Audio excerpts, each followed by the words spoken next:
जो भी इस नदी को आसानी से पार कर लेगा उसे मैजिक एकेडमी में एडमिशन मिल जाएगा। लेकिन ज्यादातर लोगों को नदी में कदम रखते ही बहुत ज्यादा दर्द महसूस होता है, क्योंकि नदी इंसान की इच्छाओं को महसूस कर सकती है। किसी की इच्छाएं जितनी ज्यादा होती हैं उसे उतना ही ज्यादा दर्द महसूस होता है। ये देखकर लड़की को भी चिंता होने लगी। जल्द ही बहुत ज्यादा इच्छाएं रखने की वजह से किसी को सीधे बाहर कर दिया गया। ये सब देखकर सब डर के मारे जम गए। लेकिन तभी एक आदमी बिना किसी चोट के नदी पार कर गया। एग्जामिनर भी हैरान रह गया, क्योंकि वह खुद भी मुश्किल से ऐसा कर पाया था। ये नजारा देखकर जो लोग पीछे हटने को तैयार नहीं थे वे एक के बाद एक तुरंत पानी में उतर गए। लड़की के पास उनके पीछे जाने के अलावा कोई चारा नहीं था। जब वह आखिरी हिस्से पर पहुंची तो उसने पानी में उतरने से पहले ध्यान से पानी को टेस्ट किया।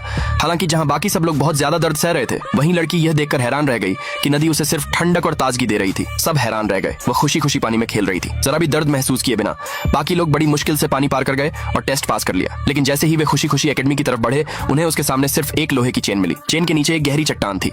एग्जामिनर ने ऑर्डर दिया कि सभी को इसी चेन से होकर पार करना होगा। सब डर के मारे कांप रहे थे। सब किसी और के पहला कदम उठाने का इंतजार कर रहे थे। उसी पल उसी आदमी ने पहले चेन पर पैर रखा। उसने हवा में उड़ते बूमरैंग को आसानी से चकमा दिया और कुछ ही कदमों में दूसरी तरफ पहुंच गया। ये देखकर लड़की की दोस्त ने उसका हाथ पकड़ लिया और साथ में पार करना चाहती थी। लेकिन लड़की को पहले से ही ऊंचाई से डर लगता था और अब वह जमीन पर झुक गई। बिल्कुल भी खड़ी नहीं हो पा रही थी। उसकी दोस्त के पास अकेले चेन पर चलने के अलावा कोई चारा नहीं था। अपनी फुर्तीली हरकतों से उसने बड़ी होशियारी से सभी बूमरैंग को बचा लिया और सुरक्षित दूसरी तरफ पहुंच गई। ये देखकर कि ज्यादातर लोग पहले ही पार कर चुके थे, उसकी दोस्त ने बेचैनी से उसे जल्दी आने के लिए हिम्मत दी। लड़की ने हिम्मत जुटाई और चेन पर पैर रखा। उसकी दोस्त दूसरे किनारे से उसे हिम्मत देती रही। लेकिन अचानक उसके सामने दो लोग गलती से खाई में गिर गए। लड़की डर के मारे वहीं जम गई। अब चेन पर सिर्फ वहीं बची थी। परछाई में खड़ा एक आदमी यह नजारा देख रहा था और उसने बूमरैंग को कंट्रोल करके चेन का एक किनारा काट दिया। लड़की सिर्फ बची हुई एक कड़ी को कसकर पकड़ पाई और बड़ी मुश्किल से आगे बढ़ी। लेकिन अगले ही पल वह आखिरी चेन भी टूट गई। दूसरे पार्ट के लिए कमेंट में यस लिखे।